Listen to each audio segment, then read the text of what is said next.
menarik pertanyaannya, bahwa etis ini bisa dilihat dari sudut pandang umum maupun dari sudut pandang dokter sendiri.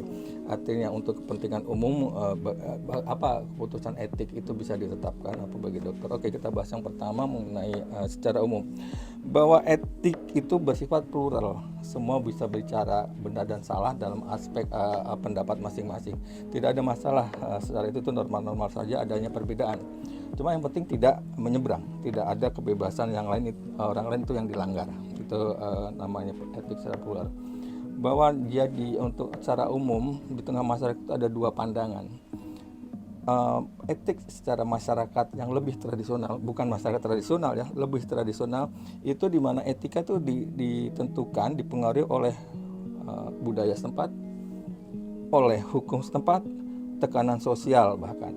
Dan di situ berlaku satu konsensus umum masyarakat di situ, bahwa faktor keluarga, garis keturunan, tokoh politik, peran agama dan budaya lebih dominan menentukan perilaku etis yang bisa dianggap benar oleh masyarakat di situ. Itu yang terjadi pertama, etis secara umum untuk masyarakat yang lebih tradisional. Yang kedua adalah bagaimana terhadap masyarakat yang katakan lebih liberal, lebih maju. Contohnya di negara sana lah kita lihat bahwa peran individu itu lebih menentukan pendapat individu, kemauan individu lebih diperhatikan, walaupun individu itu tidak lepas dari pengaruh keluarga, pengaruh agama yang dia anut, keyakinannya dan sebagainya, tapi dalam menentukan dia yang pribadi itu lebih diterima gitu dia gitu.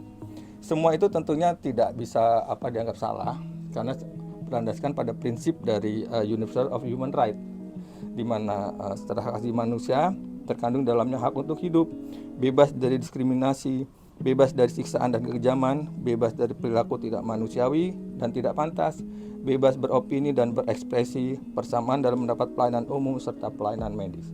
Itu dasar dari etika secara umum. Nah, bagaimana etika bagi dokter? Secara umum tiap lembaga atau lembaga profesi kesehatan juga dunia dalam ini WMA sudah memberikan satu patokan bagaimana standar perilaku etik para anggotanya sendiri. Namun kan tidak sama. Tadi seperti tiap negara punya hukum yang berbeda, punya pengaruh agama dengan adanya kewajiban tambahan. Misalnya kalau di negara kita ada syariah misalnya gitu, itu ada tambahan-tambahannya lagi. Etika syariah, rumah sakit syariah gitu ya. Lalu juga ada dalam organisasi ada unsur-unsur non medis yang juga berpengaruh dalam membentuk ketentuan-ketentuan etis. Jadi kode etik yang ada di etik kedokteran itu sifatnya adalah sebagai konsensus umum dokter, kesepakatan dokter bagaimana dia harus bertindak melakukan perilakunya gitu.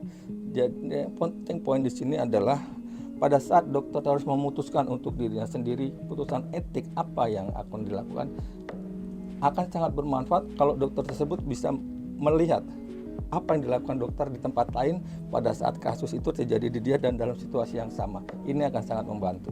Itu jadi kapan etik ini diputuskan oleh dokter, tentu dia harus melihat pembandingnya dari etika yang dilakukan di tempat lain oleh dokter lain.